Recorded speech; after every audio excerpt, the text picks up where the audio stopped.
Presents the CCTV Game of the Week. Tonight's game features the Sprague Olympians and the South Salem Saxons. Hi, I'm Harv Shabodi. We're here tonight in a pivotal game in the Valley League as two of the teams that are in the 4 playoff spots right now face each other in a game that has big implications the rest of the way.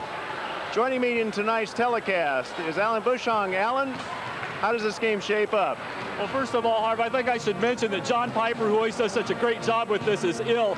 And John, we're looking forward to seeing you tomorrow night at Sprague Community College. So Harv and I will be working to fill in for the talented John Piper. This ought to be a great game. It's usually a very offensive game, a fun game to watch when Sprague plays South Salem, especially at Sprague, a game where the ball moves up and down the court a lot. You're right, this is a very critical game for these two teams. South Salem at 12-3 is at the top of the ranking now, has won 11 league games in a row since the return of Mike McShane. They'd like to stay with only 3 losses so they can keep their destiny in their own hands and play McNary for the league championship. Meanwhile, Sprague at 11-4 really wants to win this game to assure that they'll be in the top 4 teams making it into the Valley League, since the number 5 team has 5 losses, an incredible competition, and they also want to make sure that they might even be able to edge their way into the championship position.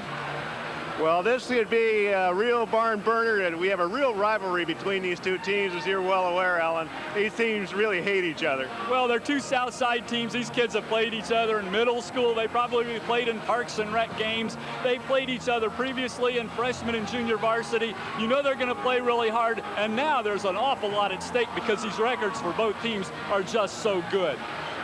Well, bragging rights for the south side of town are up for grabs. When we come back, we'll have the starting lineups for you.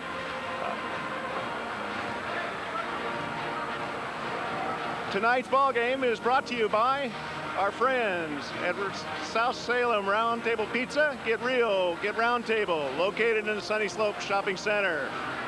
By G.I. Joe's. G.I. Joe's, the sports and auto store with 2 convenient locations in Salem. Seize the weekend at G.I. Joe's. And by Chemeketa Community College. Chemeketa offers a first-class education close to home. For any career goal, get your start at Chemeketa.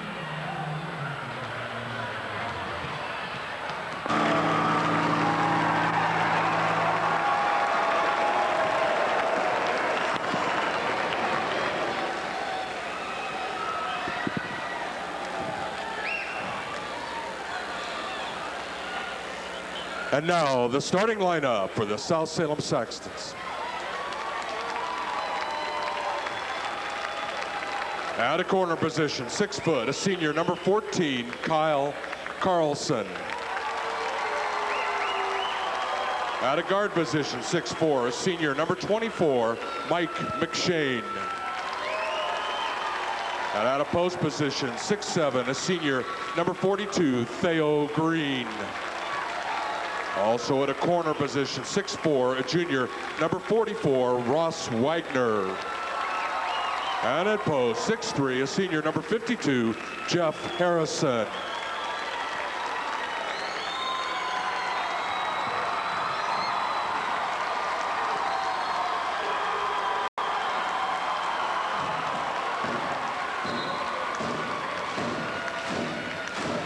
And now the starting lineup for the Sprague Olympians, coached by Steve Messett. At guard, 6 foot, a senior, number 10, Jake Garlock. At a guard position, 6'4", a sophomore, number 24, Adam Maston. And at 6'3", a senior, a forward, 32, Josh Coonfield. And out of center position, 6'5", a junior, number 52, Brad Fillmore. And out of forward position, 6'4", a senior, number 20, B.R. Coon.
So we've got another instance here. We get to see Steve Maston in his first year at Sprague come over from McKay. His son Adam came over with him. And Sprague controls the tip.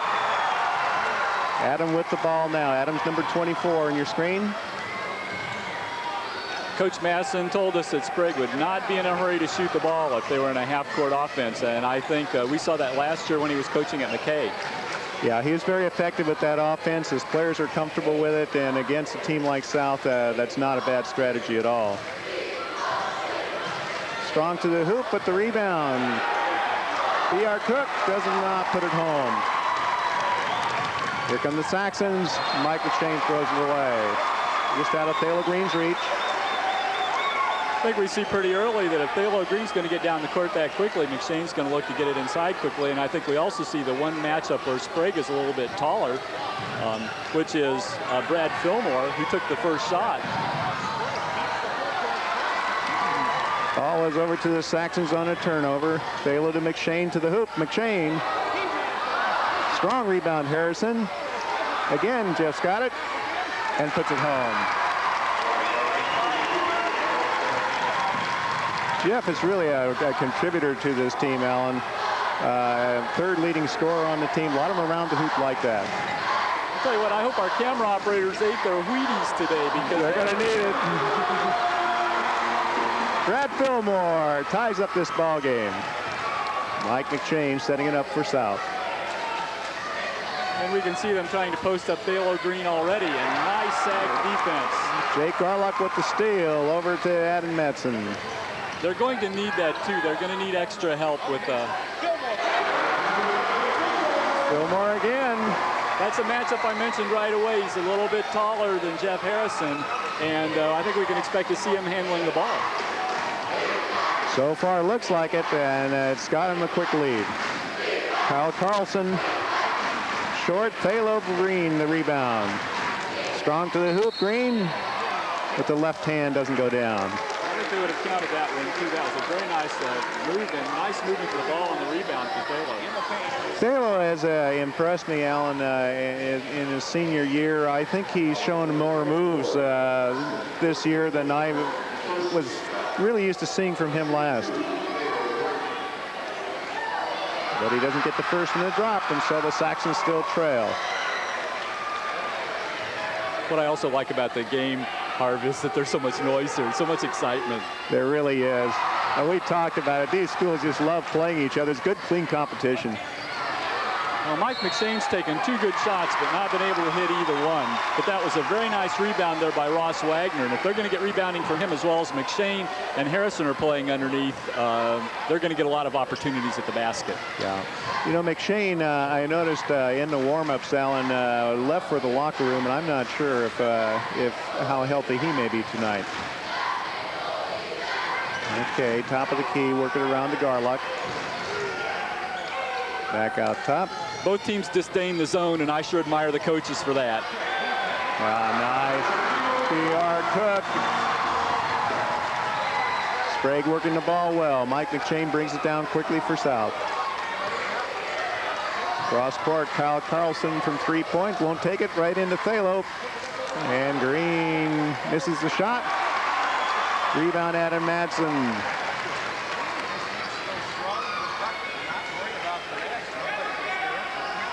Thalo had the great position there, and Sprague didn't foul. Right now, both teams have been pretty impressive, not getting themselves into foul trouble. There's Mike McShane. And he got it this time. Damn, we missed that one the other night, didn't we? Yeah, I think he would have gotten too much ribbing. In the first quarter, those legs maybe had a little more spring in the third quarter. That's for sure. You know, Mike is an excellent defensive player. He's just all around everything. For a guy his size, what a point guard South has.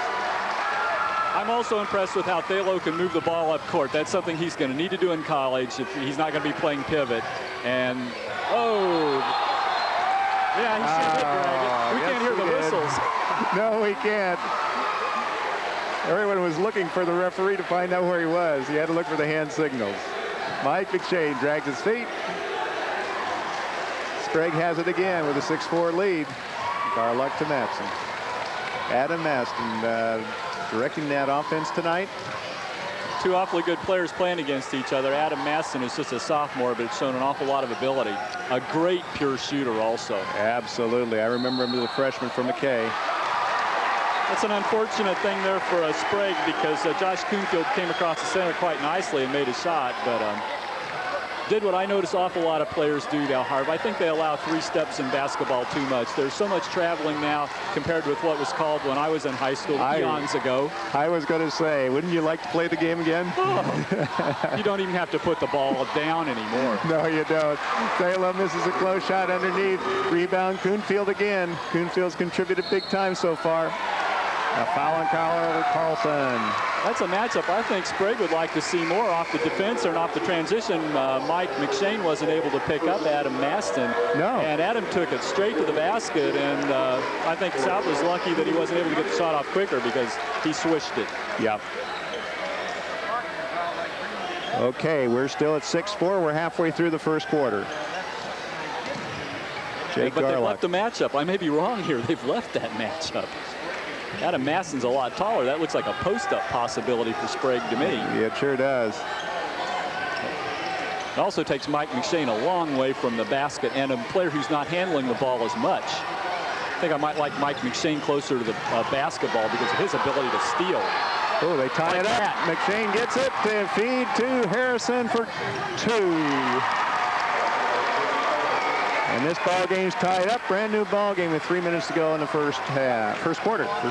And only 1 foul in the game so far. That's nice to see. I personally hope neither team gets into foul trouble. I like seeing these players on the court.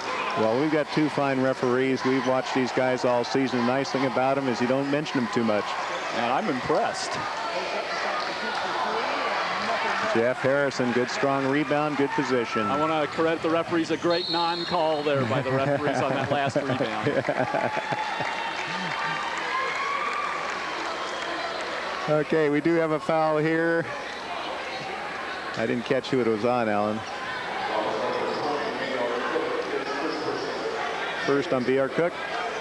B.R. Cook.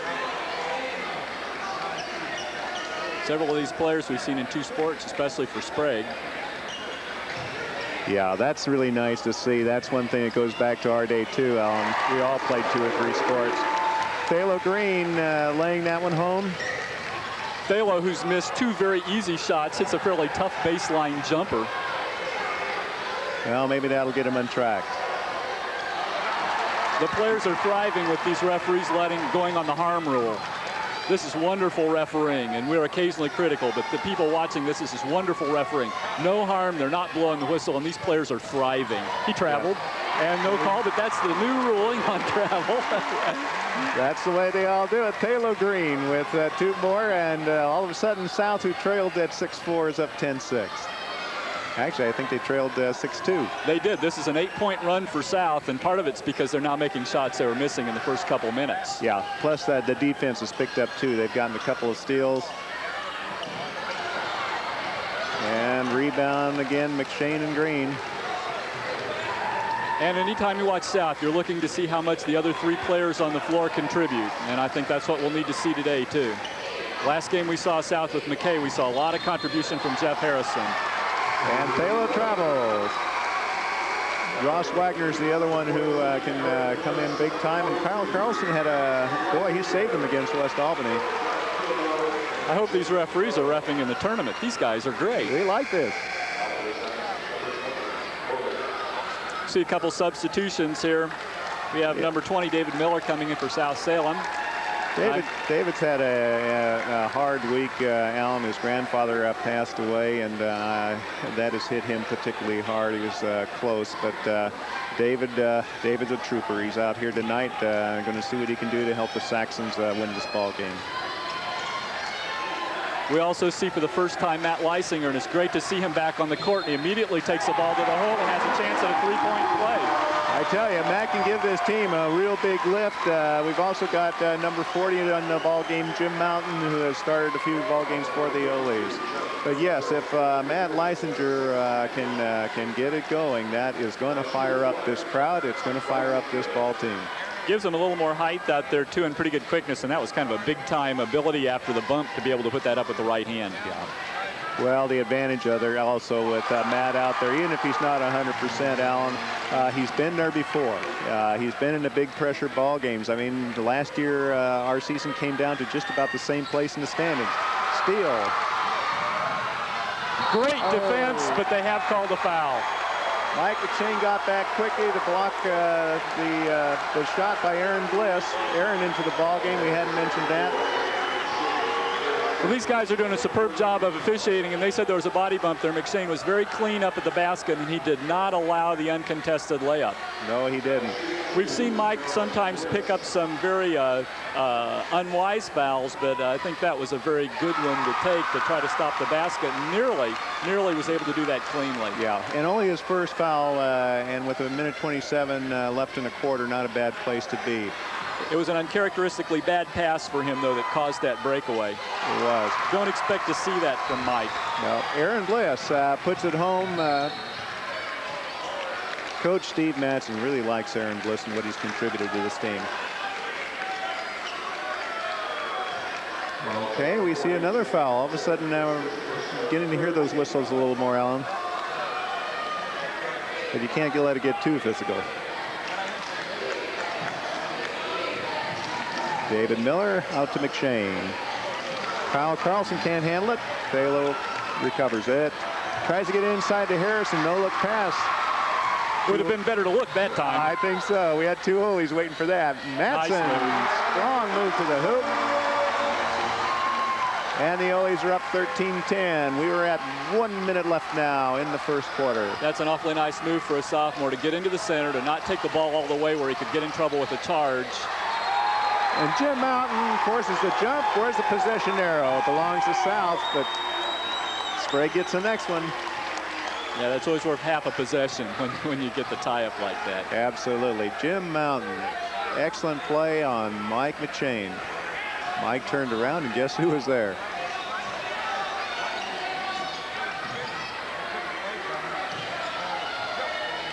"50 seconds and counting."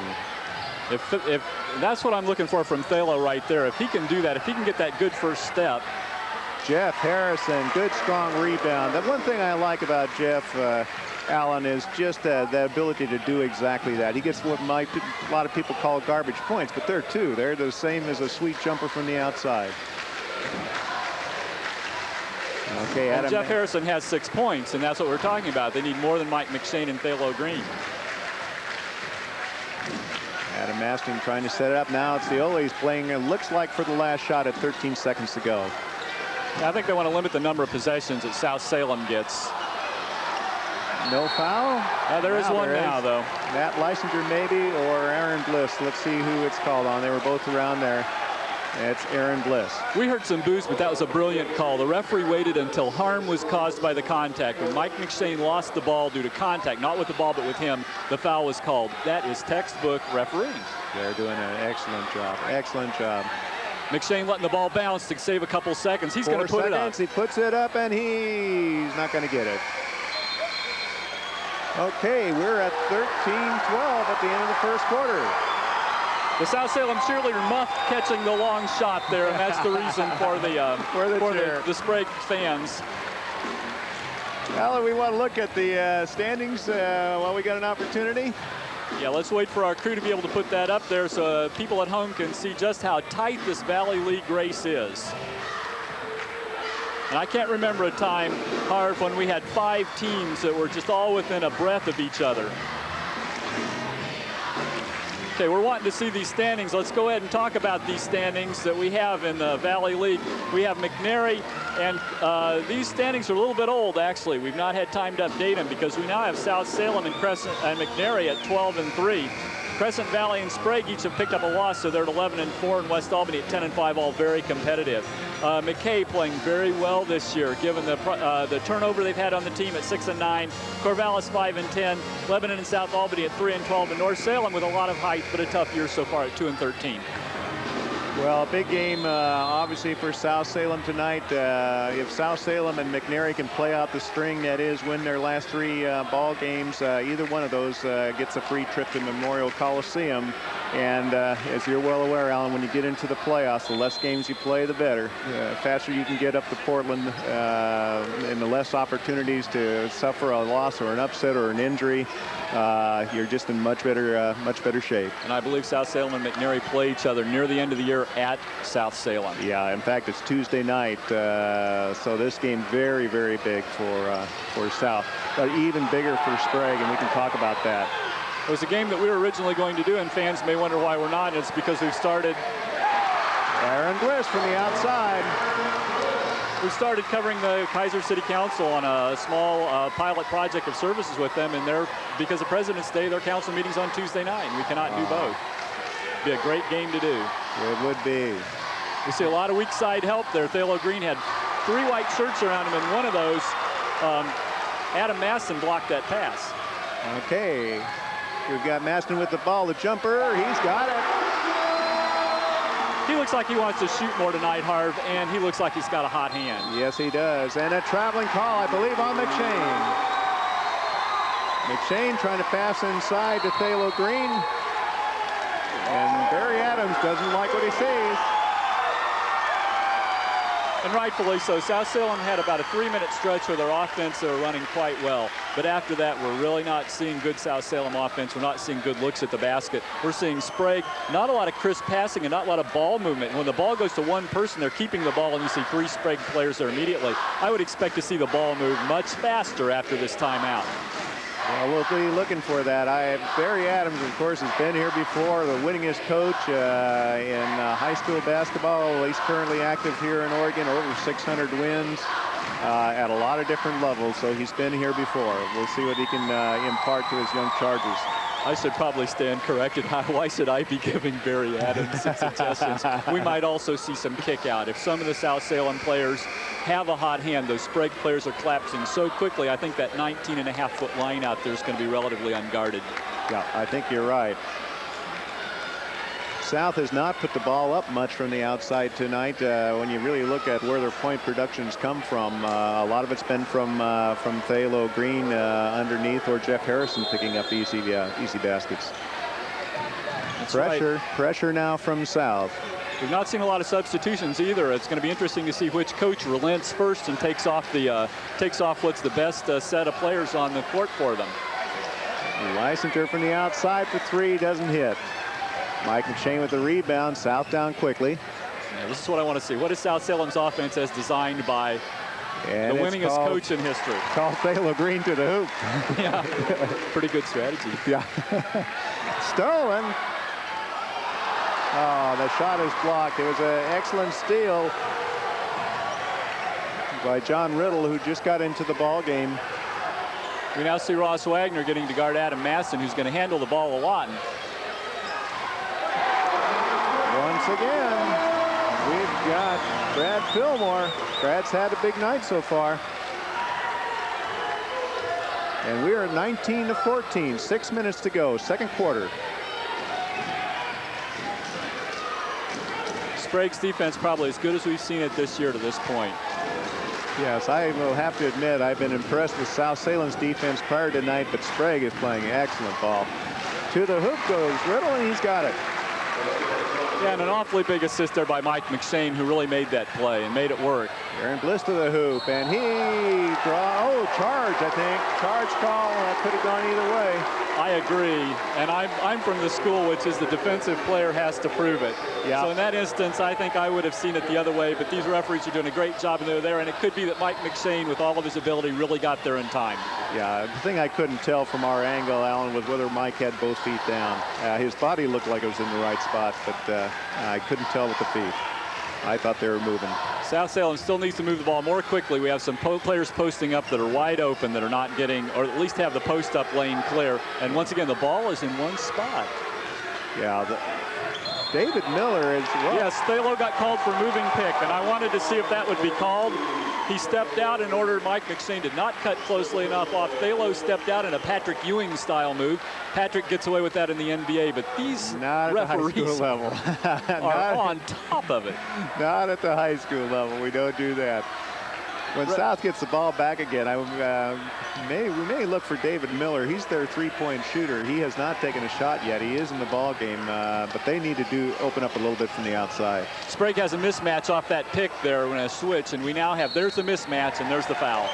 Ross Wagner was forced to guard a taller player, and Brad Fillmore, South is not able to get back after the pick out in front in the switch. Well, you mentioned from the outset that Fillmore, no matter who's been on him, has had that size advantage, Allen, and Sprague wisely taking advantage of that. And keeping now with Matt Leisinger, who can shoot threes, and he proved it. He warned Thalo Green by shooting that one earlier. Adam misses, but Aaron Bliss. Probably the smallest guy on the court for Sprague. And there was the three we were looking for, and it was blocked. And this crowd's going crazy. Aaron Bliss came to play. First of all, a beautiful follow rebound by a guard knifing through, and then coming the entire length of the court to knock a three-point attempt into the second row of the crowd. As I mentioned, Coach Maston really likes this kid. He's not a starter, but you've got to call him their sixth man. And we've got a steal. Jim Mountain with the ball. That's a tough thing from the sideline there. I don't know if the referees had the players back off 3 feet. It is awfully difficult to inbounds a contested pass from the sidelines in a high school gym. Thalo almost with the steal, but Leisinger will get it free. Oh, Adam Maston had the rebound. I thought he dribbled it off his feet, but nope. That's a great call once again. Okay. Off the South Salem player's leg. And these referees, notice how quickly, it's the brief whistle, the decisive call, no change in facial expressions, and they pick up the ball. Once again, we wish everybody in the Valley, the referees were watching.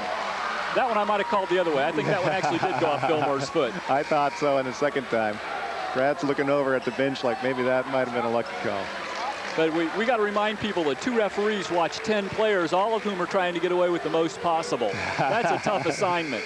Absolutely. We've got Josh Kuhnfield and B.R. Cook coming back in the ball game. Good time put in by Jim Mountain, and Matt Leisinger contributed while he was there. We also see for the first time, I think Mike McShane is off the court. And Greg Sasser has come in. Greg, a sophomore point guard, probably be taking over this offense next year.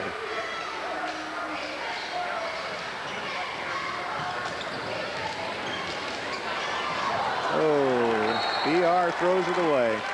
I don't think BR saw there how totally well posted Brad Fillmore was, and he expected Brad to step to the ball, and Brad had posted himself up for a layup. Yeah, he had. That's tough to see when you're driving the baseline and concerned about going out of bounds. There's an instance where if Mike McShane had been doing that drive, he would have taken it all the way in. Yeah, he would. And that's one that Greg Sasser, with a little more confidence, will spot that he had the step and that someone's going to have to foul him to stop progress. Nice pass, though, from Sasser to Green. A low-scoring game for South Salem. Only 18 points, and the return pass was too early. That's an unfortunate and careless error. It really was. Adam Maston was not all the way in bounds. Maybe a little bit of panic. South put on the pressure on defense, and maybe the pass came back, as you say, a little earlier than it should have. That was a nice play. A little bit later call than normal, and a taller player, Brad Fillmore, picks up the foul. It could be that he's calling it actually on contact after the original shot on body, because these are not late whistle referees. No, they're not. Well, Ross Wagner looks like he wants to get a little bit more involved in the offense, and that's important for South. Brad Fillmore did the right thing, though. He contested anything inside the paint. You contest. You want, even if you get a foul, you're letting a player know that they can expect when they get in the paint that they're not going to have an open shot. Okay, we've got Adam Maston taking his first seat of the evening. Jake Garlick coming in. We'll see how the offense runs with Adam on the bench. Nice to see that form with all that backspin. Ross has got a real pretty touch. The one junior starter in the South lineup.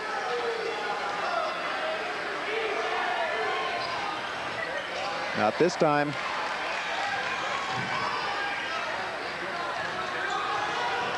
Jake Garlick bringing it down. Let's see how Jake directs this. That was a nice post up there. Aaron Bliss is having a night. It's his third basket of the second quarter.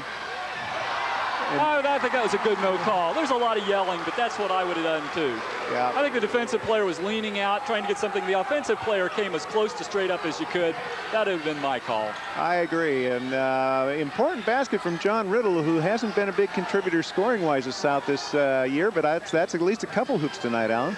I was going to mention on that last play, when Aaron Bliss got advantage there, we did not see South Salem getting over to help out. It looked like he was going to be triple teamed on that last possession, and both players kind of slacked off, and he hit that really nice off-balance shot. Yes, he did. I think South Salem has got to look to give some help when their players are beat. We've seen a lot of it from Sprague tonight. Sprague, as we've talked about, playing as strong as defense as we've seen his team all year. Riddle short with the shot. That 12-footer, he's got to take that, though. He does. Although I think John's taken more shots than I've seen him take in 2 or 3 games. If you're an all-league 6'7" player, you can block from the back like that. It did look clean, but if you're not all-league in 6'7", you might get whistled on that one. You probably would. Okay, into the ball game now. Kyle Carlson is back. Mike McShane is back. Jeff Harrison's back. In for Sprague, we have Adam Maston back in. And we're going to see, I doubt we'll see Thalo Green again. They're going to make sure that Thalo goes into the second half with a lot of fouls to give and probably a little more physical play underneath. Yeah, and without Matt Leisinger in there, that may be a gamble that Gary Adams ready to take. Maybe that over was close. That was very close. You can cross the center line, but you cannot create contact with the ball and then go back across the center line on an inbounds pass. Yeah, well, that was just one step away. We had some nice sag defense there by Ross Wagner on South Salem, as Adam Masson briefly had advantage on Mike McShane. Okay, Matt Leisinger is in there. Was incorrect, and that misses the lay-in. A little bit off balance. Mike McShane to Wagner. I don't think too many people are going to get a rebound away from Jeff Harrison. No. He's very physical with that. And Mike McShane doing something that I can only do. He just got a little too physical underneath. Yes, he did.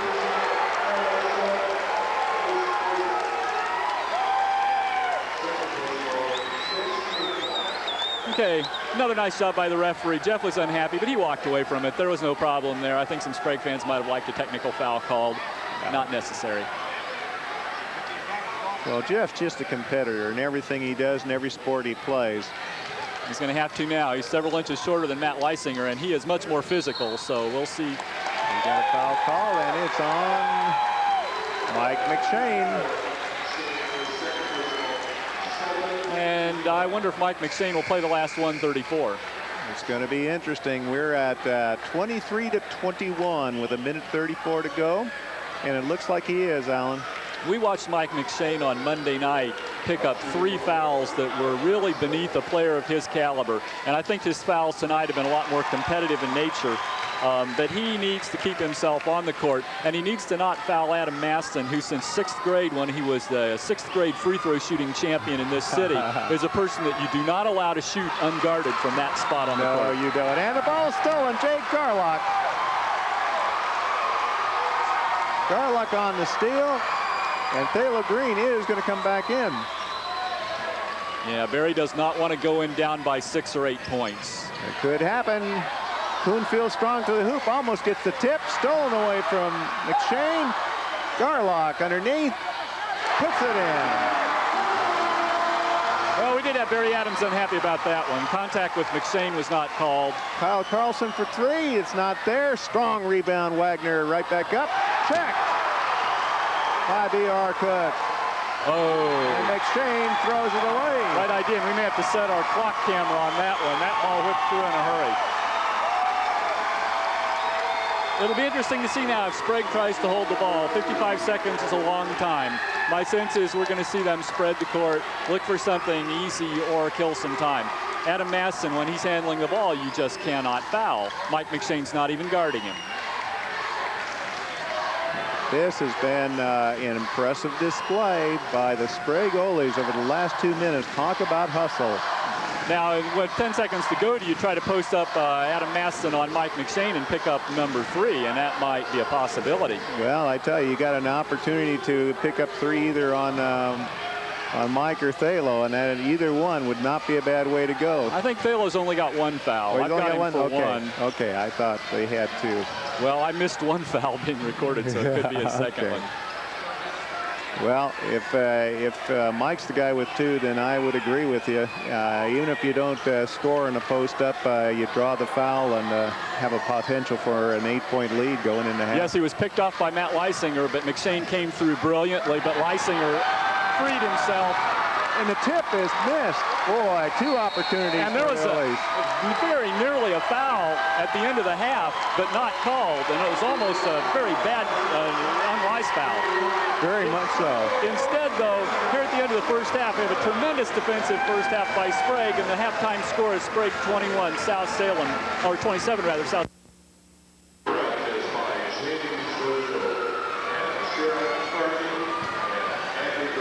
And Harv, we're back here now at halftime. We had a brief break. Sometimes we lose power at the high schools, and we're going to get a treat to see the Sprague Olean dance team, and then we're going to see a report from John Piper, who was sick today, but still wanted to get a halftime report in.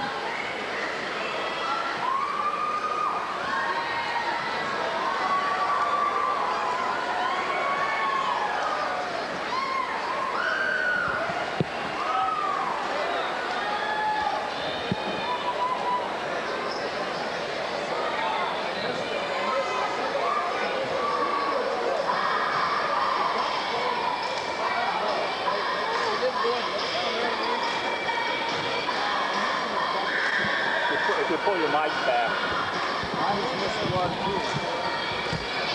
I don't know if going to shooting is off here or something. He's missing stuff inside. He's not making a quick move in the basket.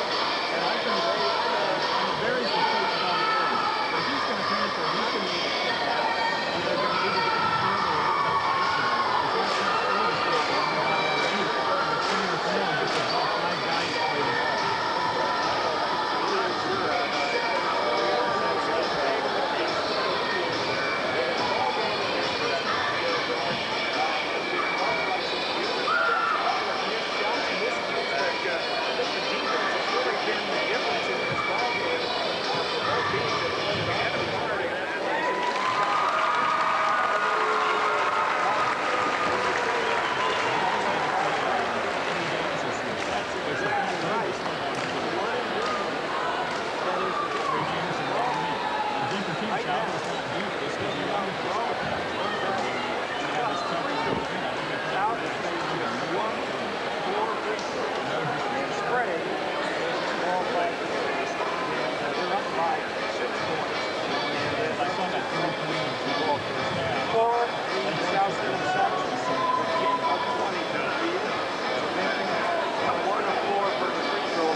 We're watching the Sprague Oleans, and now we need to go to the halftime report with John Piper.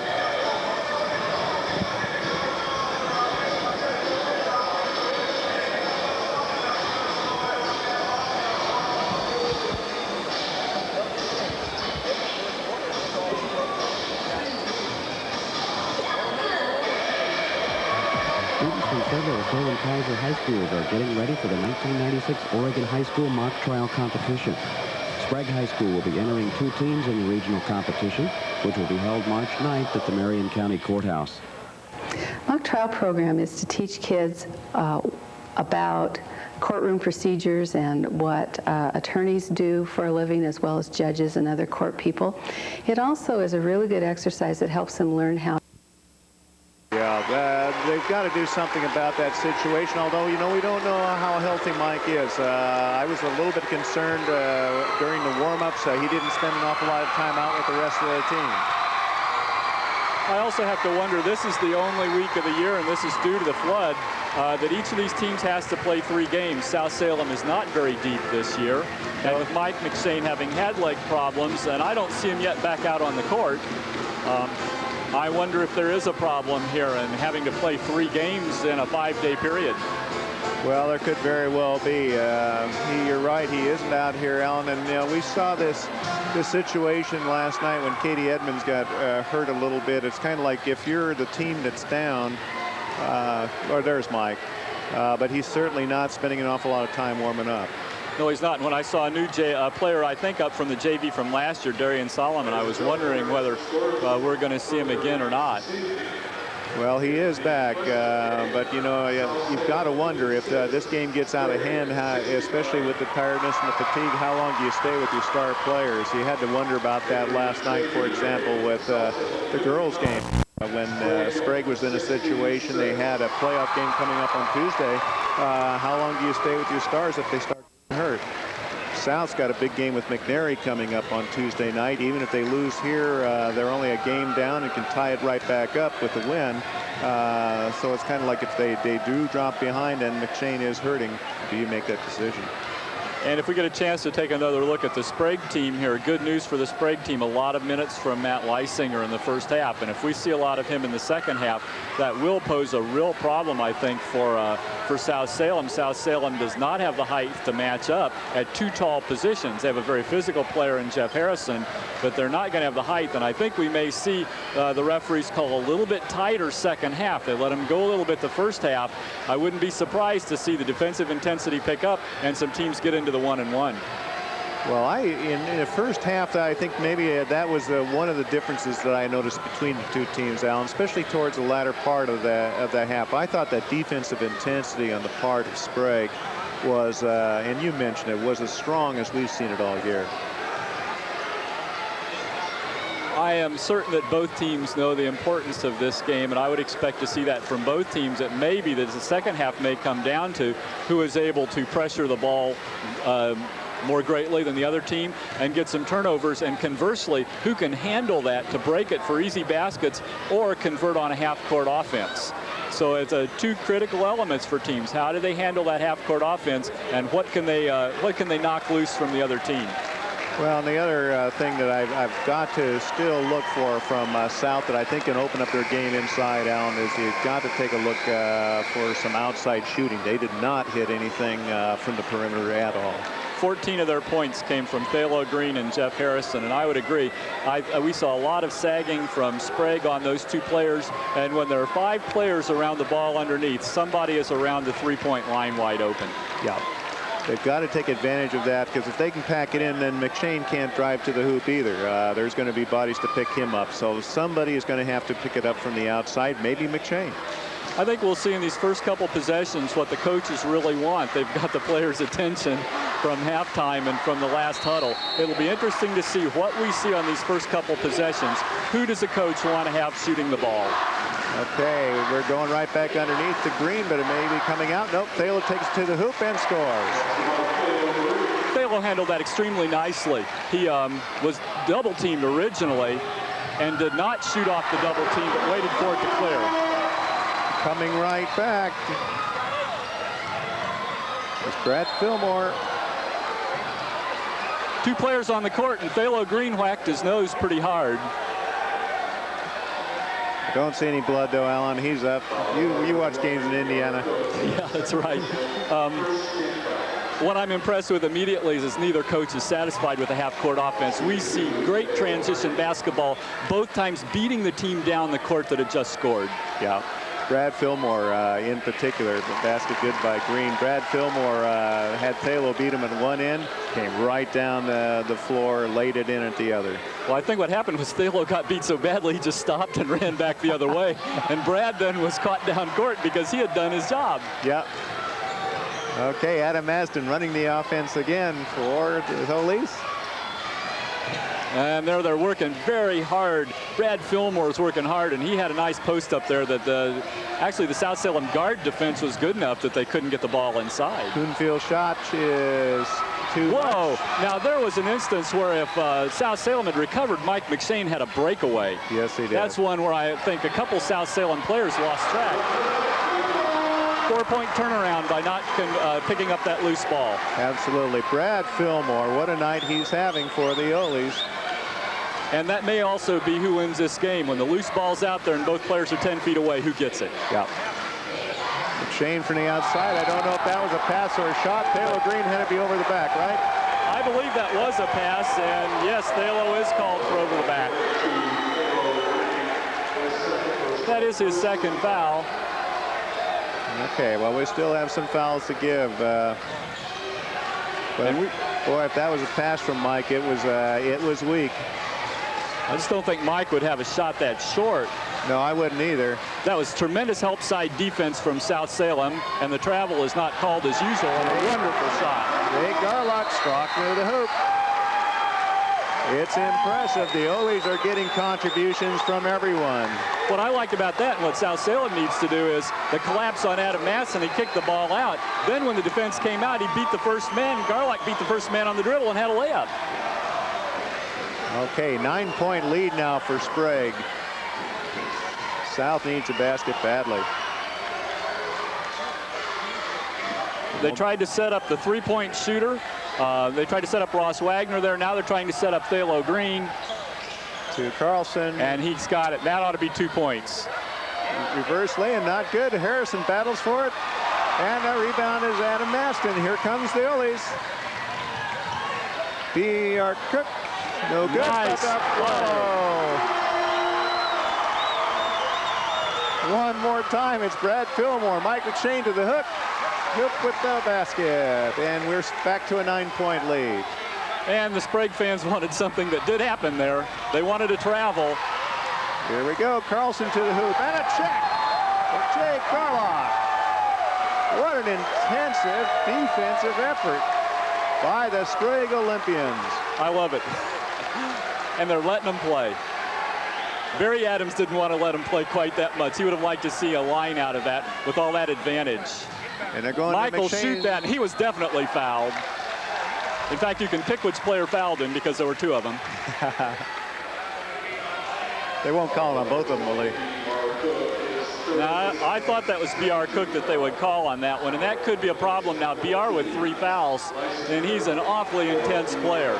He is, and he's been a big scorer much of the season for the Oles, but the impressive thing tonight is while he hasn't been putting the points on the board, a lot of other people have stepped up. Well, Brad Fillmore already has 12 points, and he has 6 points in 2.5 minutes. Mike McShane is short. Does not look comfortable. No. We watched Mike McShane here last year when the South won 55-52, nailed 2 free throws at the end of the game when it was 53-52. Mike again. He's got this one, and that didn't swish. This is a pretty intense man-to-man press defense. The only person that laid off the ball. Carlson with the steal, but got it only by fouling Adam Maston. And Carlson had Carlson made the steal last time that led to the play that got Mike McShane's single free throw. It's pretty clear that Carlson, shorter than Adam Maston, is going to try to go for the steal on the dribble. Almost steals it coming in. They need to do the 3-foot rule here. Here's something where they're off. They're not giving them 3 feet, and that is a rule. Those sidelines are very narrow. The crowd is packed in here.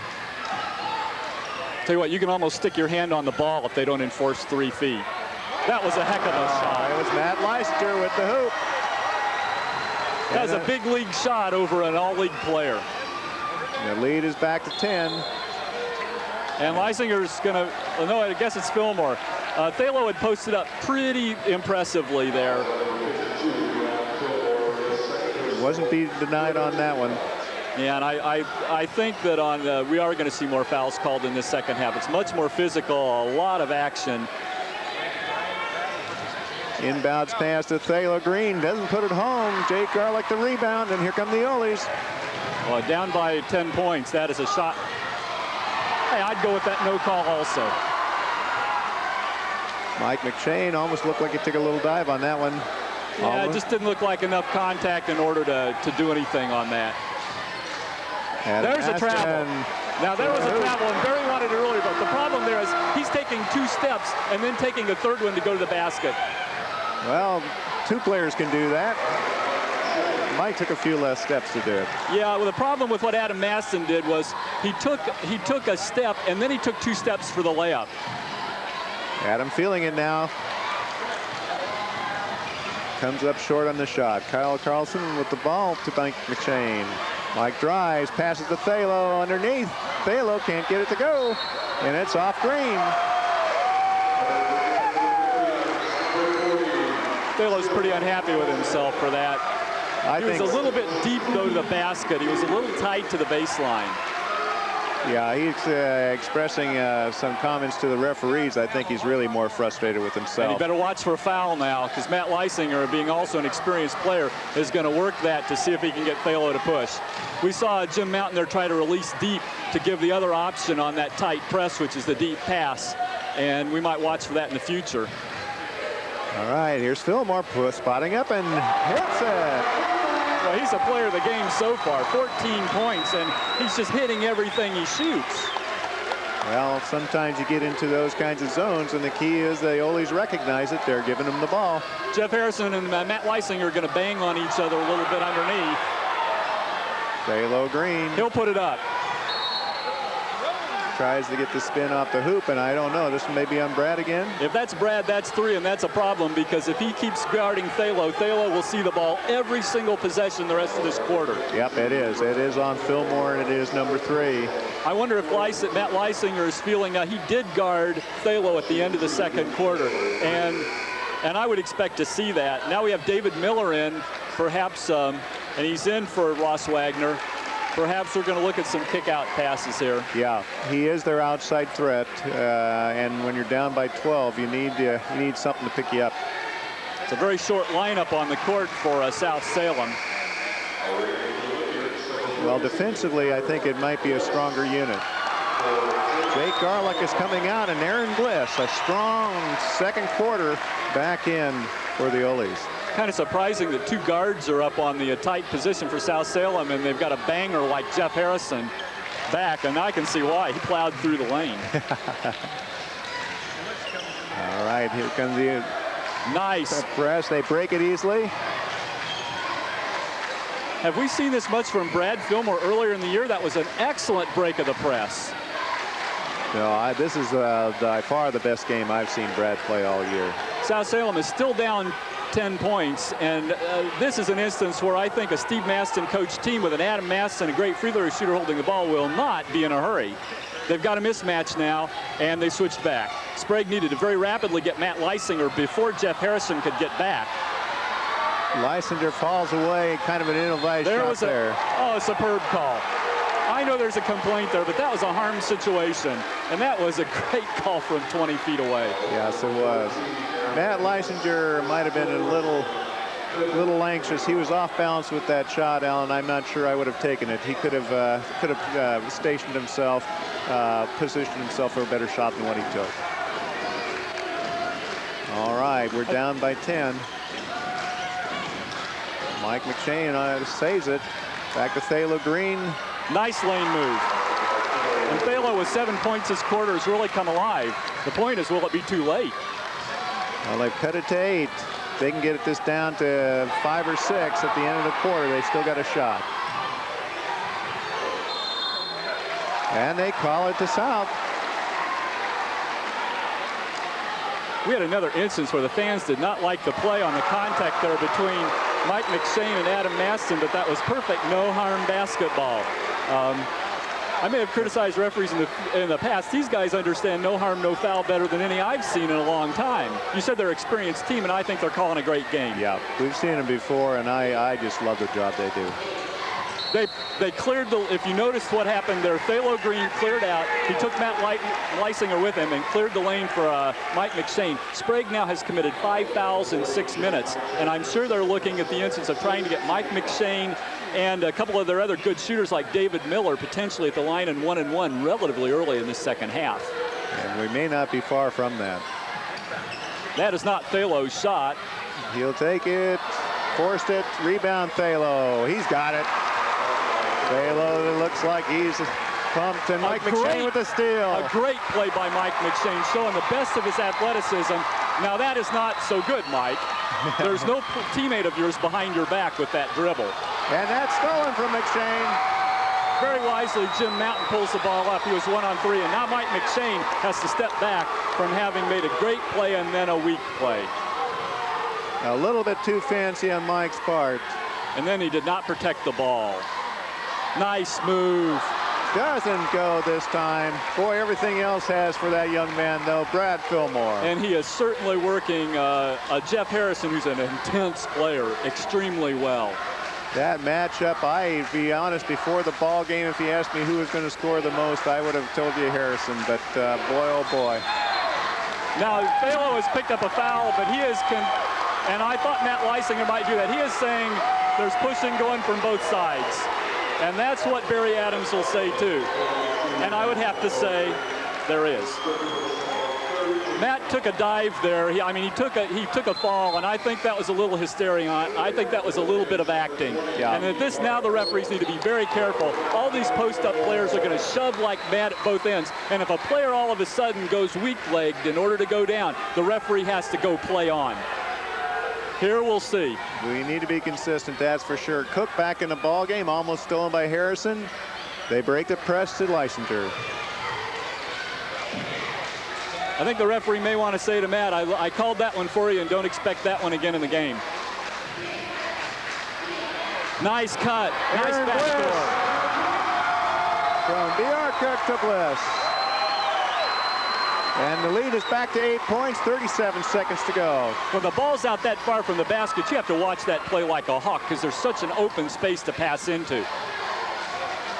Well, they executed it to perfection, and Mike McShane is having problems with Mr. Mountain. There's a three-point attempt, but it's off. Jim Mountain playing very intensely. Excellent defense. And now the Oles have a chance to open this thing up to 10 at the end of the quarter. Playing for the last shot, 8 seconds. And nice drive. That's too late. That won't count. Whoa, we got a ball game on our hands, and the Ole fans can smell it. 8 minutes away with a 10-point lead, 45-35. An 18-point lead for Sprague. I wonder what the referees are discussing right now. They're excellent referees, and they're discussing something that they need to watch for. An excellent third quarter, but led by 8 points by Brad Fillmore. 4 for 5 shooting. All he missed was one that I know he'd love to have back. And if South Salem is not able to shut off this open half-court offense with a great passer like Adam Maston, and also what we've seen some excellent passing by a couple other players and great cutting by Aaron Bliss. If South Salem's not able to shut that off, it's almost irrelevant what they do at their offensive end. Yes, it is very much. The offense is being drawn by Mr. Maston tonight is brilliant. You know, he is. You talk about Barry and what he's achieved in his coaching career, Alan, but Steve Maston in his short while in the Valley League, when you take a look at the players he has and what he's been able to produce at McKay and now here at Sprague, I mean, he came in here, had 4 of his seniors graduate from this program last year, came in with 1 returning ball player. And he's in the same place in the standings where he was last year. Tremendous. Now, we're not seeing the starters sitting down for either team. And this is going to, Mike McShane is denying the place where the offensive player tries to stand. That was a great attempt there by Kyle Carlson, who showed us so much speed in the football season. Oh, Sprague looks awfully good on this style of offense, this open offense. South Salem seeming to have trouble in putting enough pressure on the ball. Each of the Sprague ball players seems to be able to handle the ball well. And Thalo Green at 25 feet from the basket. Oh, and Matt Leisinger can't put it down. That was well executed. They just didn't finish. Matt immediately spotted when Thalo was a little bit slow on taking that cut. Could have been a quick 2. Thalo right back the other way. Scores and a foul. That was incredibly well done by Thalo. He used the rim. The defender had to go through his basket or the rim, and you're not going to do either. All right, Thalo Green has cut the lead to 8. He's got a chance to cut it to 7. And at 7:18, South Salem shoots 1-1 for the rest of the game. That could be an important factor. Could be a real important factor right here. And Thalo hits it. And we're down now by 7. Here come the Oles. They've handled the press well so far. Thalo's the only South Salem player with 3 fouls. We've got Brad Fillmore with Aaron Bliss and B.R. Cook on Sprague with 3 fouls. And they have advantage here. What will Adam Maston do with it? Hopefully not throw it away, which he did. Adam was triple teamed, and he expected to see a player out a little bit farther. He actually had 2 players, though, that were available for that pass. And I think that was the problem, Alan. The 2 players weren't sure which one was coming to, so neither one stepped toward it. Miller trying again for 3. Green with the rebound. Follows again. He was fouled. And if Thalo Green is going to dominate the boards like this, they can let David Miller shoot it just to get it close. Well, I think what it does, when Miller shooting from the outside, it really does clean things in the paint for Thalo to go to work. Now they have 2 problems now for Sprague. One is they're letting Thalo get a dominance inside, and the second one is B.R. Cook picks up foul number 4. Now brings in Brad Fillmore, who comes in with 3. I wouldn't have been surprised to see Brad come back anyway. He's got 2 fouls left, and someone's got to keep Thalo Green off the boards. Well, he may be the man. Well, Thalo Green cuts this gap to 6. 6:46 left. And he's cut the gap to 5. It's been a one-man scoring machine. 22 points for Thalo Green out of 40 for South Salem. And this is now a 5-point game, and this becomes now a big possession for Sprague. For South, they've been big possessions most of the second half. Yeah. Mike McShane tries to take a dive, and they're not going to buy it. I'm surprised, though, that they called anything. We've seen other players on the floor, and it was a no-harm situation. Okay, that's a 3rd foul on Mike McShane. Let's watch that situation. Mike's not too upset, though, and he talked with the referee, and he actually asked him something, which is a very encouraging thing to see. Yeah. I like the way that he has really matured as a senior. Very physical play now. And that was a beautiful shot by Jim Mountain. Jim Mountain gets the roll. The Saxons back quickly, trailing by 7. Intense defense by Sprague. McShane with a big-time move. That was... They'll call a foul on Thalo there. They're calling it on Miller. That's where you get too tight. You can double team, but you cannot get in on the upper body of the player. I thought Adam Maston spotted a crack there and really split the defenders nicely. Yeah, that call could have gone either way, too. I think Mike McShane slipped there. I think the fans may not realize what happened. He did not want to let Adam Maston have a clear shot to the basket. No. Oh, and Thalo Green with a beautiful play, and then Matt Leisinger with a nice play to come back and get the tie-up, which means although South Salem gets the ball, Sprague is set up next. Sprague gets the next one, you bet. We saw a really nice sportsmanship there between Mike McShane and Matt Leisinger, too. These guys know these teams are playing hard. Well, these boys play each other a lot during not only the school year, the summer, it's kind of year-round. These guys have played each other since, in some cases, since grade school. Now, Jim Mountain has done something that very few teams have done. That's a nice play. And that is definitely the call that had to be made. Aaron Bliss blocks Riddle's progress to the hoop. 4 fouls on Aaron Bliss, too. And now this situation could get a little bit serious because Aaron Bliss is the one who made the 2 beautiful cuts to the basket in the 3rd quarter to pick up 2 layups when they spread the offense. Yeah, Aaron played that strong 2nd quarter, too. He, as you say, if you spread the offense, he's usually the cutter that you're looking for. I'm interested, though, to see that Jim Mountain's defense has really stopped Mike McShane from going to the basket. And either Jim's defense is really great or Mike's a step slow tonight or perhaps a combination of both. But when Mike can't go to the basket, it makes all the difference in the world. Yes, it does, because then they collapse on Thalo Green and they don't have the kick-out pass available to the three-pointer either. Adam Maston to the hoop. Check cleanly, and we have a 3-on-2. And a jump ball, and it's going to go back to Sprague. That's a great defensive play. Mike Yeah. McShane is upset that he's walking away from it. Mike might have been better to pass to the trailer that time. Yeah, he had trailers really on both sides. I said 3-on-2. It was really 3-on-1. And almost intercepted on the inbounds pass. Pretty intense stuff here. 5-point lead with 5.5 minutes to go, and every possession so important. And we see now Mike McShane is playing off Adam Maston, totally off of him. Oh, my He'll goodness. put it right up. And he does. Fillmore bounces it off the basket in the backboard. Leisinger is open, but Maston could not get it to him. And there it is, and he was moving. And he got his elbow up too high. That was the problem. He was moving, and he, in essence, it becomes an unintentional back pick. I agree with you, Alan. Great call. The Ole fans obviously won't buy it. Mike McShane looks very tired, and I would really, I don't know if they can afford to set him down for 2 minutes, but he really looks tired. Well, they're going to call a timeout instead.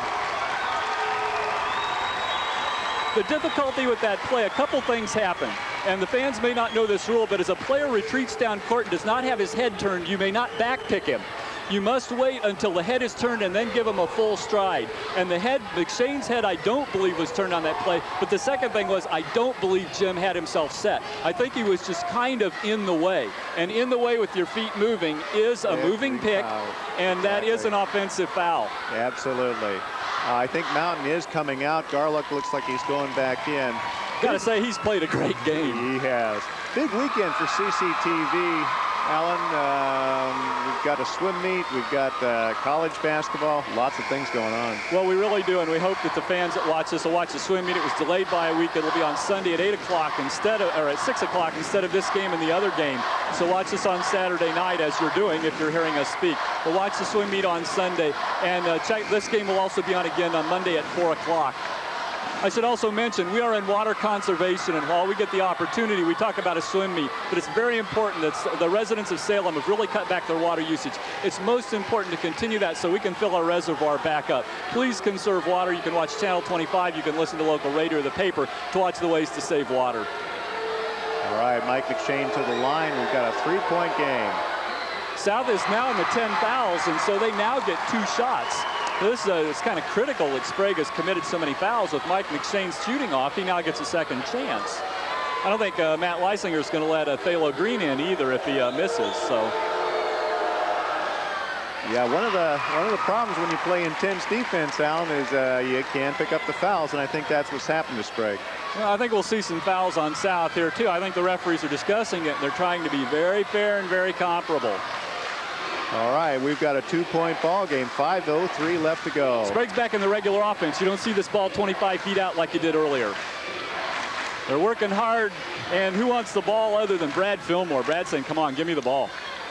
Well, you got a 2-point lead, and now's not the time you don't really have anything left to nurse anymore, Alan. It's kind of like you got to go back on offense, too, or the momentum is going to swing the other way. That's why Thalo Green is guarding Brad Fillmore, even with 3 fouls. They do not want Brad getting those shots, but we do have now Jeff Harrison on Matt Leisinger, and we may see that exploited and very quickly here.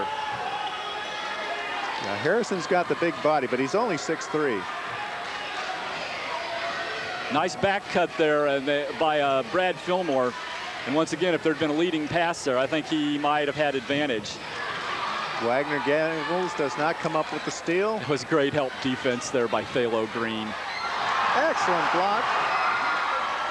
Kuhnfield can't hit, but Fillmore cleans up. He had great position. He caught that with his hands, but that was made by the position of his feet. Brad Fillmore follows up on the miss by Kuhnfield. Now Thalo's trying to post up Matt Leisinger, and an air ball.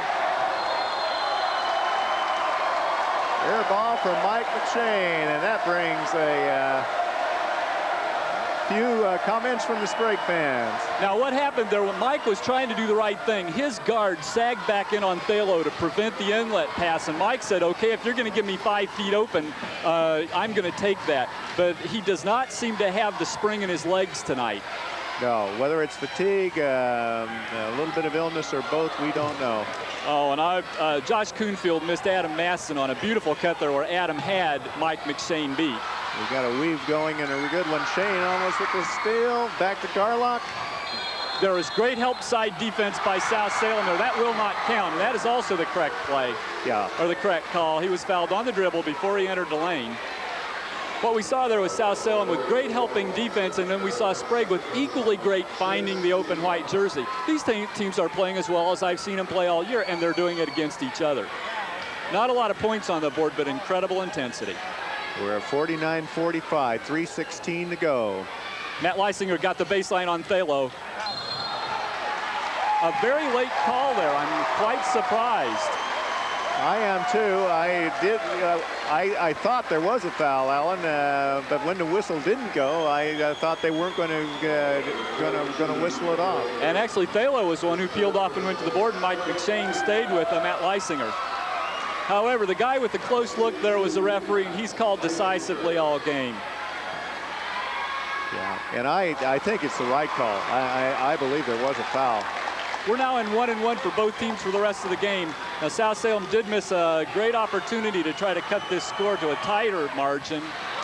Long rebound, and it's to Fillmore.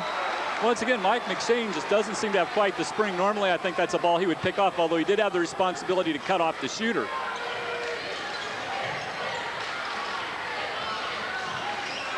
Four-point Sprague lead to the hoop. Strong Kuhnfield got it. That was a great drive. Two players sagged on Brad Fillmore, who's been hot, and Kuhnfield saw it and went over the center. You've almost got to expect to see it. The ball go to Thalo Green now. Or McShane, he takes it home. Now that looked like Mike McShane.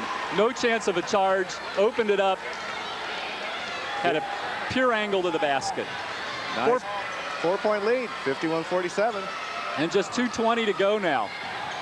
Stolen by McShane. And that's very unfortunate for South Salem because McShane had a breakaway and the foul was called away from the basket. On Jeff Harrison. Guarding Fillmore, who was not the intended recipient of the pass. The call is correct, but that's very unfortunate. This was a 2-point game because Mike McShane had the breakaway. Yes, he did. 2:17, 51-47, going to the line. Adam Maston. What a free throw shooter. I think we call this one 53-47. I would. And people need to know we're not trying to jinx Adam Maston. We've just seen him shoot a lot of free throws. I think he's the best free throw shooter in the league. I believe he is too. And he's got both. Well, he's 4 for 4 tonight, and I bet next time he gets fouled, he'll make it 6 for 6. Mike McShane in the hoop again. Left hand, That's going to go. Got it. And it's going to be a three-point play if he can sink the free throw. Sprague assistant coach really looking for travel, but we've talked about that. When they go in the lane, they get 3 steps now. They no longer, and that's international basketball, but it's become American basketball. Yeah, if they limited the number of steps, Mike McShane's game could be curtailed greatly. I bet he'd change it dramatically. He's a great player. I think these great players learn what to get away with, and they do it every time down the court. Yeah, and as you say, he's certainly not the only one. He's just learned how to do it well.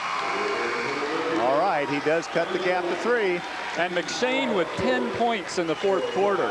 And Thalo Green with 5, and they're the only South Salem players to score. However, this has been a good quarter for South Salem because they have cut. Somebody is down, and they're going to call it on. It's offensive on Leisinger. Kind of turnabout's fair play there. They gave that one the other way around earlier. Yep. I wasn't watching closely enough. I think Thalo's probably a little bit stronger than what it took to take him to the court that time. It may be, but as you say, it was the same. Wasn't it the same 2 players? In fact, earlier in the ball game went the other way. Yeah. And I thought the other call was a little bit light. I think this one was 2, 1 each way. Yeah. He's way short.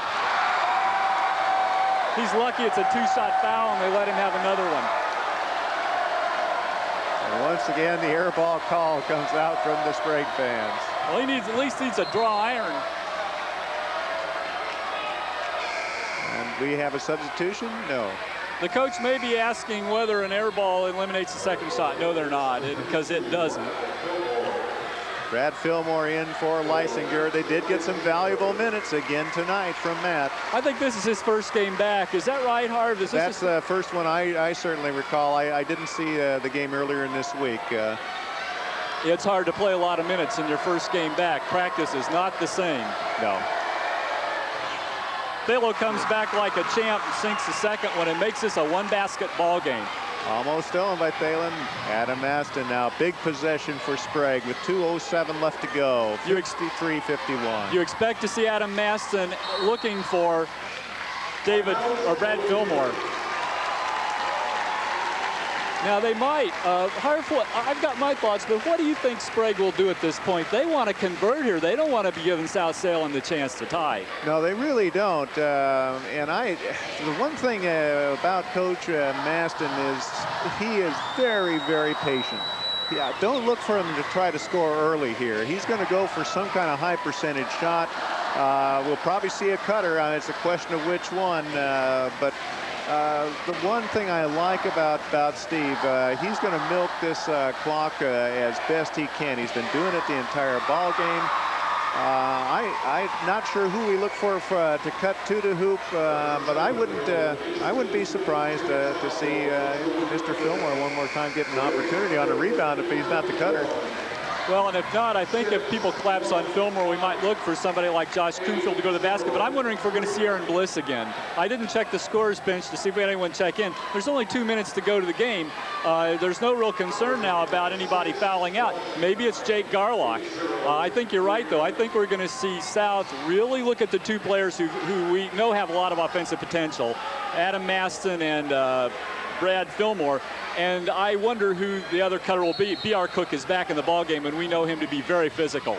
Now, Jeff Harrison guarding Brad Fillmore, and in the first half, that was a matchup that worked in Sprague's direction. Very much so. Almost a nightmare for Jeff.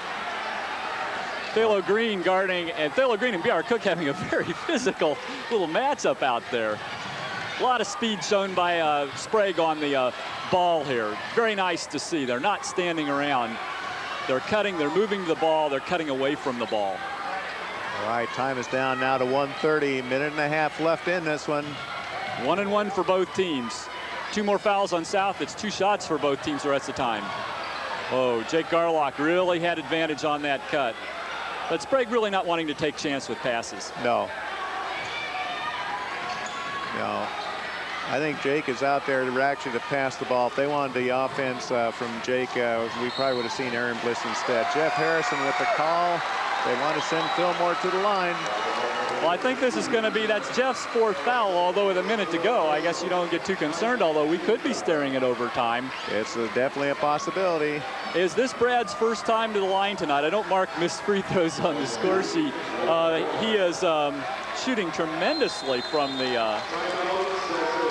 field. From the field, yes. Yes, although a lot of those have been cleaning up breaks to the hoop, although he's had some nice touches on some really off-balance shots too.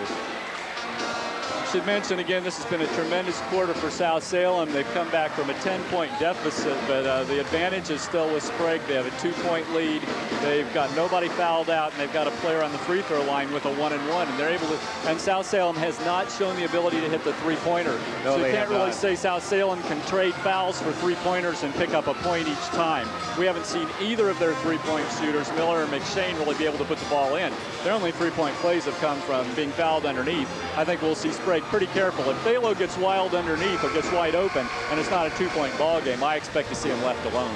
Yeah, that would be the wise thing to do at this stage of the game. When I was in high school, there was always some boy who would do goofy cheers too. And he always got more cheers than the girls. The girls, yeah. And the basketball players and everyone else. Okay, the Ole's leave their lineup that was on the floor intact. It's basically their starting unit. Well, we don't see subs out there really much in the way for either team. No, David Miller is in for South.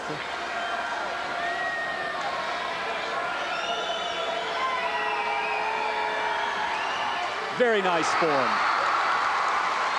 A big free throw. Brad Fillmore will try to do it again. Big smile on his face. He had great form. That ball could do nothing but go in. Great backspin. And just kicked out. All right, it's that three-point bulge you're talking about. The other possibility on the three-point shot, Kyle Carlson. I don't expect to see a three-pointer. They have a lot of time left. And they're going to get 3 points the easy way. Assuming Mike McShane can put this free throw home. Harv, I wouldn't expect, unless it's the last possession in the game and they're down by 3, to see them go for 3. I think they feel very comfortable. Brad Fillmore with foul number 4, and if this does go overtime, then we do have some players with problems on both teams. Yeah. I don't expect to see South Salem shoot threes. They're not doing it well. They're getting 3 opportunities this way, and unless it's the last possession of the game and they're down by 3, they're doing a whole lot better from 2 territory, and then they can come down and make Sprague prove it from the line. And as you say, their 2-point drives are turning into 3-point plays anyway. Well, Mike McShane is having a huge 4th quarter. He's got 12 points already. I don't think he's missed a shot, and he is owning the lane right now. Well, there's no question the 2 Pac-10 letter of intent boys have shown why schools like the University of Oregon and the University of Washington are interested in these young men. Well, that was about as nicely shot as you would expect from a Pac-10 player. Now, the Sprague fans are on their feet. They're loving this. Their team is playing so well. And we see Mike McShane pretty easily beat a pick there.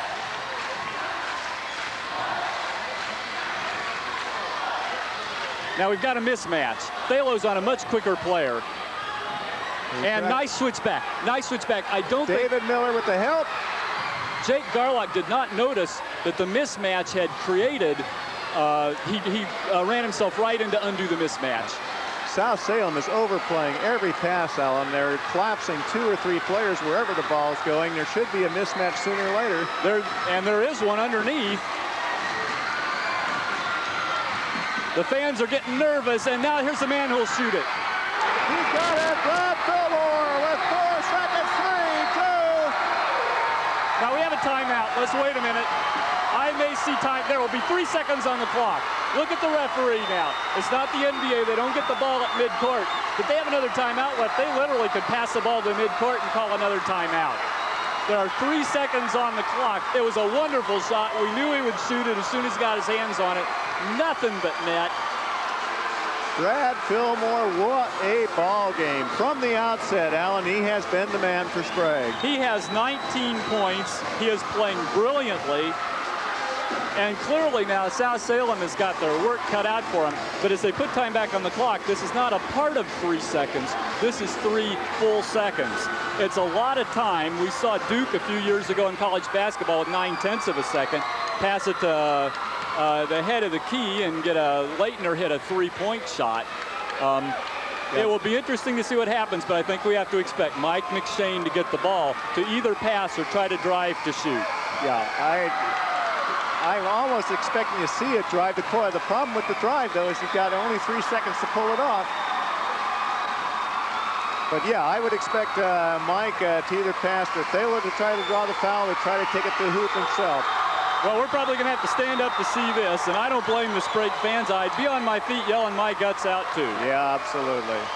Well, here we go, Alan. It's all down to this. Let's look for Mike McShane. Of course, Jim Mountain is in. He's played so brilliantly on defense against Mike McShane. I would sincerely look to pass the ball to half court and call another timeout. They may not be able to do that. Sprague's going to call the time instead. Sprague took a look at the offensive alignment there of South Salem, and of course, we have a little bit of a chess game going from, as you mentioned, 2 very good coaches. South Salem could come out now with an entirely different plan.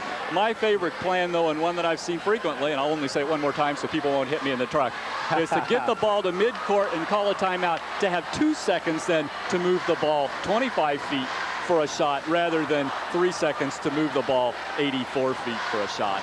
I think that's the only way you can do it. If you got to go 84 feet with it, then you almost have to take that outside jumper. The only way you're going to get any kind of inside opportunity at all is, as you say, to get the ball midcourt, and even then you're going to be pushing it with 2 seconds.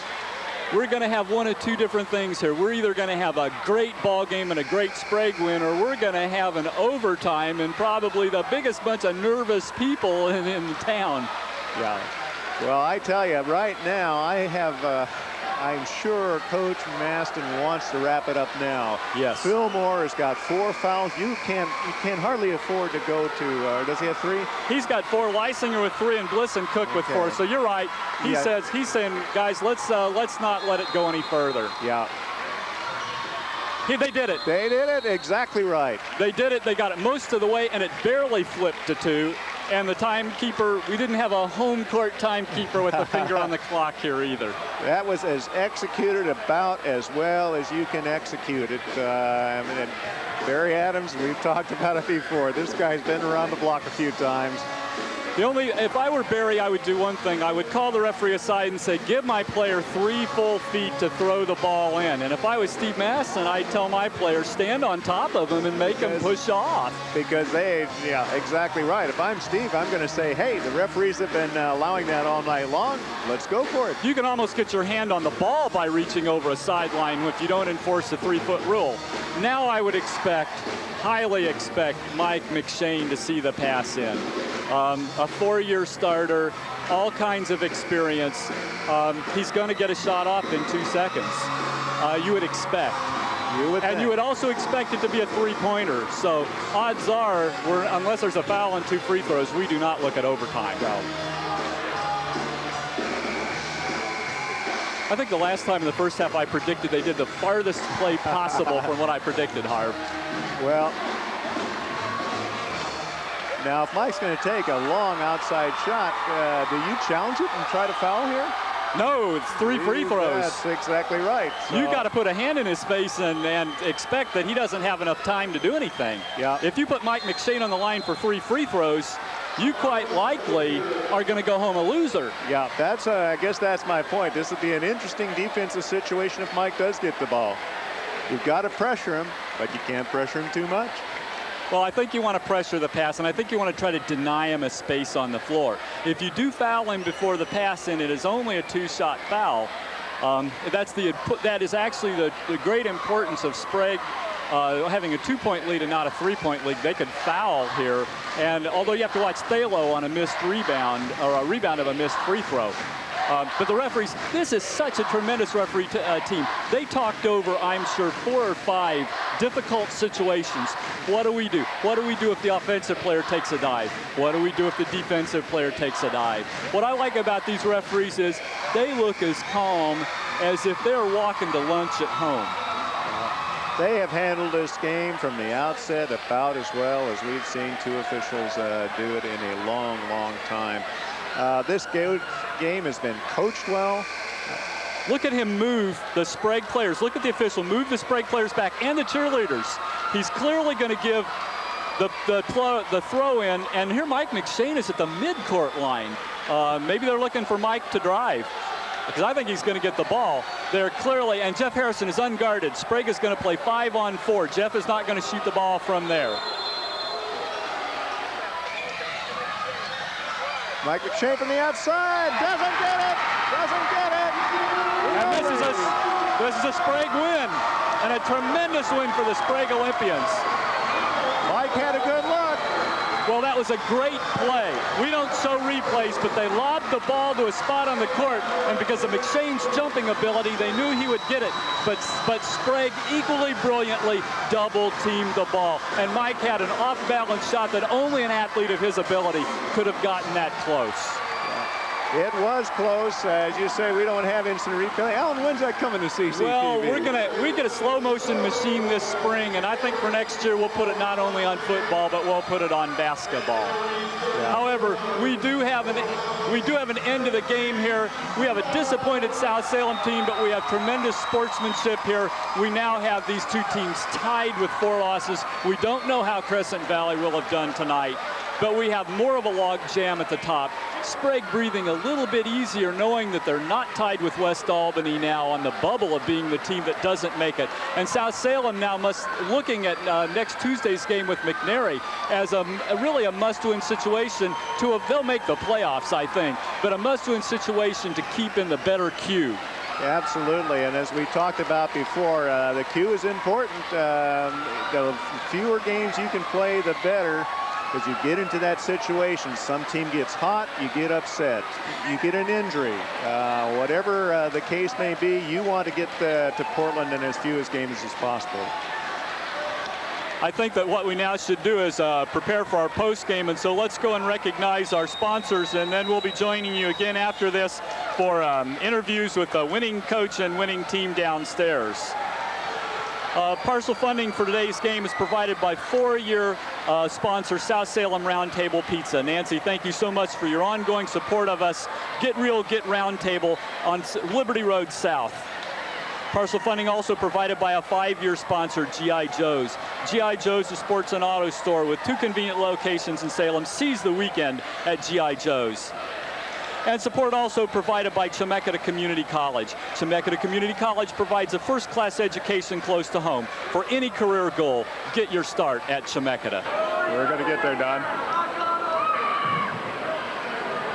Harv Shabothi back here at Sprague High School, where the Ole's have just pulled off a big win, 2 points over the South Salem Saxons, and in the process have found themselves in a tie for first place. With me tonight is the player that we talked about as perhaps the star of this ball game, Brad Fillmore. What do you think? Well, it was a big game for all of us coming in. Last week we had a tough loss at Crescent Valley, and after that loss we needed to practice real hard because we knew we had South coming up, and last time we played South at their place we didn't show up and we weren't ready to play like we usually do, and tonight we practiced hard this week and we came out and I feel like we were ready to play this game. Well, you certainly were. Offensively, you really contributed tonight, more than we're used to seeing. Was that part of the game plan? Well, yeah, this weekend we've been working. We're trying to isolate on the post, South's post, because they're big and they're good, and we were trying to get Thalo and Harrison and foul trouble and take it right at them, and so our post did that, and that was the main key of going inside tonight. Okay. You were hitting from the outside. Were you feeling it? Yeah, I guess. I just shot a couple, and then they just started to fall for me every time I shot, so yeah, I feel lucky. Okay. How about defensively? How did you feel about your effort? Defensively, I felt pretty good. Thalo, he's a great player, and I felt I needed to do a good job on him tonight in order for us to win this ball game. And along with the perimeter guys and all the other guys help side on Thalo, we all did a really great job on him and all the posts. Were you worried at any point about your foul situation? Yeah, towards the end when I got that foul on McShane and he made that basket, I was a little scared then, and I just wasn't thinking. But yeah, I knew I needed to keep it up and play hard, but I needed to quit on the fouls. So. All right, Brad, what's next? Well, we got 2 games left, and right now I think we're tied for first place because McNary lost tonight, and so we got 2 games next week, and they're going to be good games, and we need to concentrate on those right now.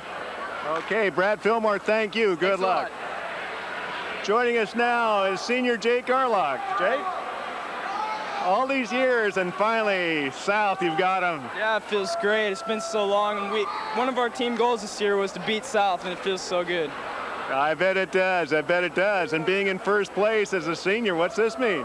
It means we still have a chance to go to the Coliseum without playing in the sub-tournament, or we can get second place and have a home game just to get to the Coliseum. So that's good. That's good. Offensively tonight, you had took charge of the offense on a couple of occasions when Adam tried to get some rest.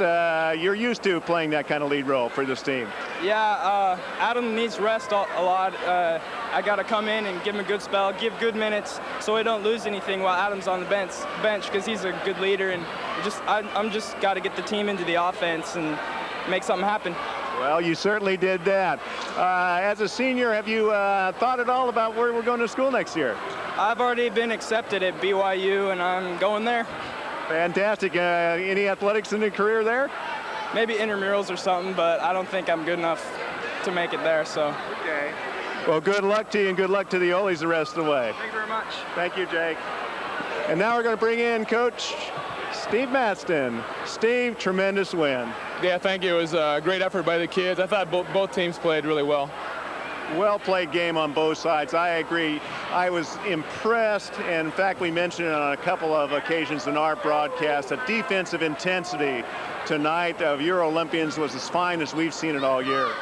I'd have to agree with that. The guys came out tonight, and we had a couple really hard practices leading up to this game, and I think these guys made a statement tonight that they had not beaten South in their career, and they didn't want to end their high school careers, the seniors particularly, without a win against South. And I was really proud of the way they all stepped up and delivered tonight.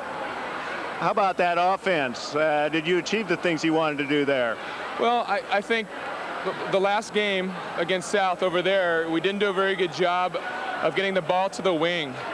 And we turned the ball over several times. We broke their press fairly easily, and we did tonight also. But I think the difference in the game over there was we did not do a good job of entering the ball in the wing. And I thought, well, we put something in a couple of days ago to help us relieve some pressure from getting the ball to the wing. And I think it made a lot of difference tonight. We didn't turn the ball over, getting the ball in, entering the ball. So I thought that was a big thing. And the kids were patient. I said it was important for us to be patient tonight. Offensively, get real good shots at the basket. And, most of our shots were inside shots tonight. And I think that was really critical for us also.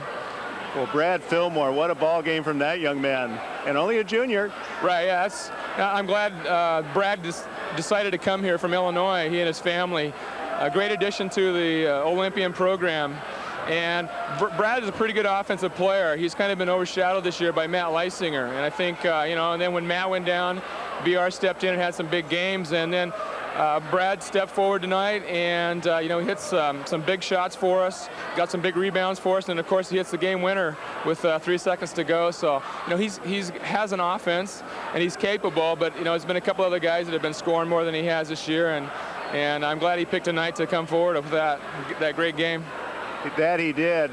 You mentioned Matt Leisinger. I've been impressed with the way that the Olies have played during the injury. We talked about that earlier when Matt first went down, and the real key would be how would the rest of the team respond, and apparently you feel real good about what's happened in that process.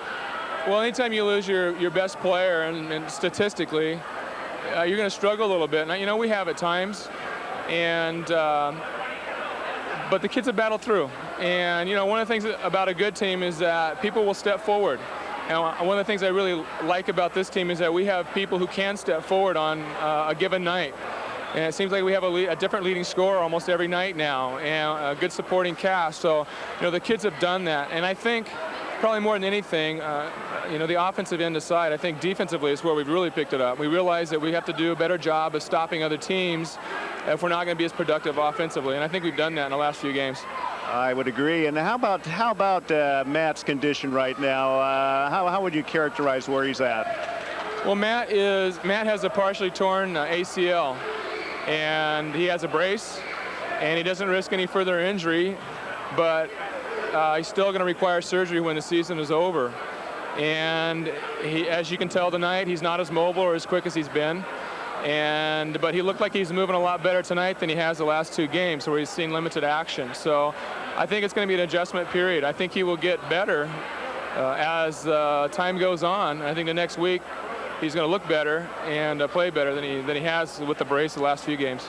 Okay, well, Steve, we're now down to the last week in the Valley League, and four of you all tied in one spot. What's next week hold for the Olies? We have a big week over at McKay on Tuesday, and that's going to be a very big game for us for more than one reason. Yes. And then at home on Friday with South Albany here.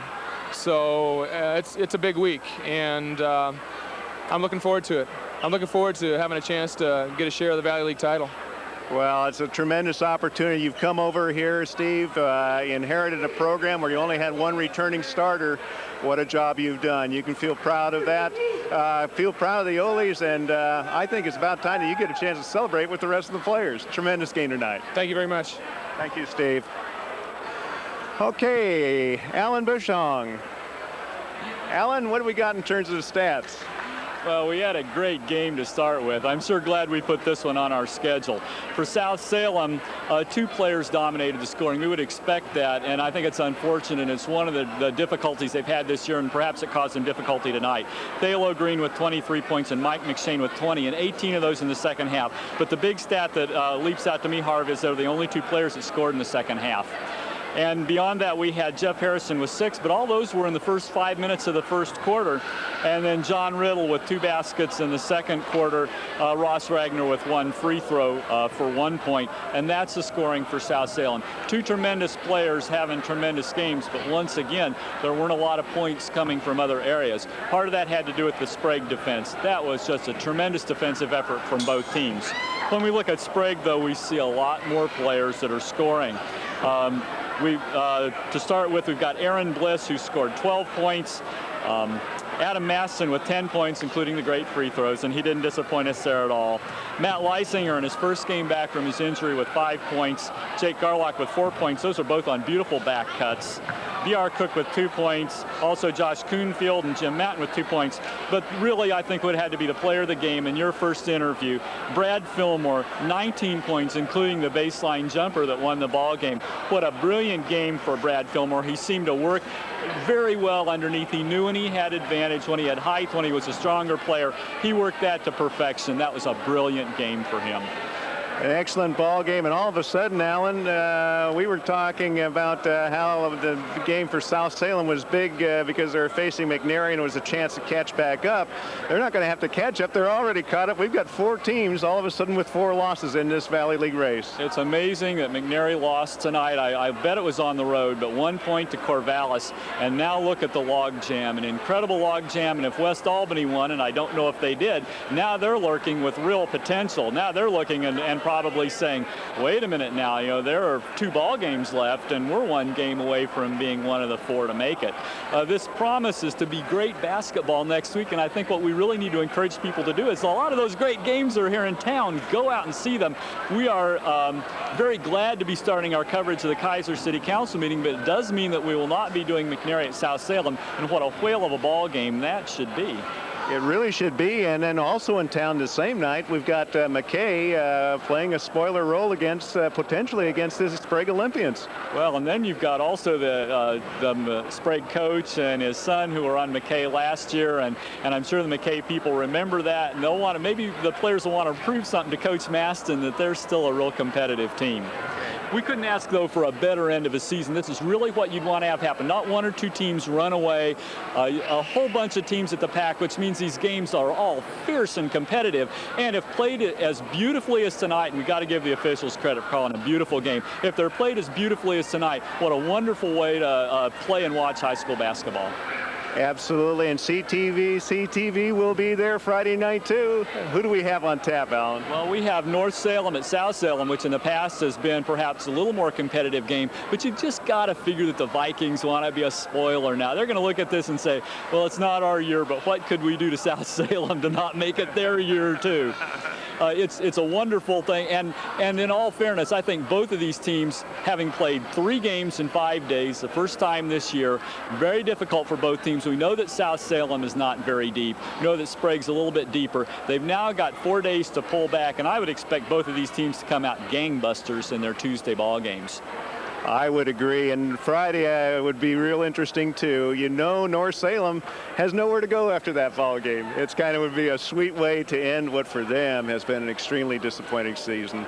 It'll be the first time that it will have seen that South Salem is not the tallest team on the floor, also with all the height that North Salem brings. However, I think we can expect South Salem. We know Barry Adams is a fabulous coach. We know that Barry is going to have the team up for both games next week. I think we can expect to see a lot of ball movement. Barry can remind his team the brilliance of the 4th quarter they played today. They dug a 10-point hole by the end of the 3rd quarter, but that 4th quarter was brilliant basketball against a team playing extremely well. So they've got nothing at all to be ashamed of, and if they build off this 4th quarter, they'll be just a tiger to hold down next week.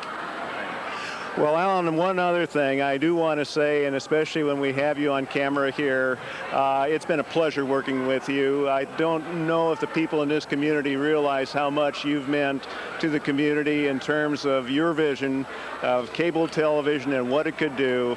Just a tremendous job, and what an effort, what a vision. It's nice to see it come true, I'm sure, for you. Well, Harv, thank you, but I think it's because it's a shared vision of hundreds of people in a community where there was a true need. That's why my family family and I moved here. We're glad to be able to help with the information about the flood. We're glad to be able to provide government meetings and these school events and to provide community groups the opportunity to go on. Thanks for your kind words, but I need to thank you. I need to thank Aaron Brown, who directed tonight, Steve and Stephanie Handy, who worked on crew, Don Roth behind this camera, who's probably worked something in the neighborhood of 50 to 60 events a year now for 5 years. All of our other wonderful volunteers. It's a vision shared by so many. Well, I agree with you. I thank the crew also, and we thank also tonight Al Zupo and folks out here at Sprague who set this up for us. A tremendous job, as always, by the Ole administration.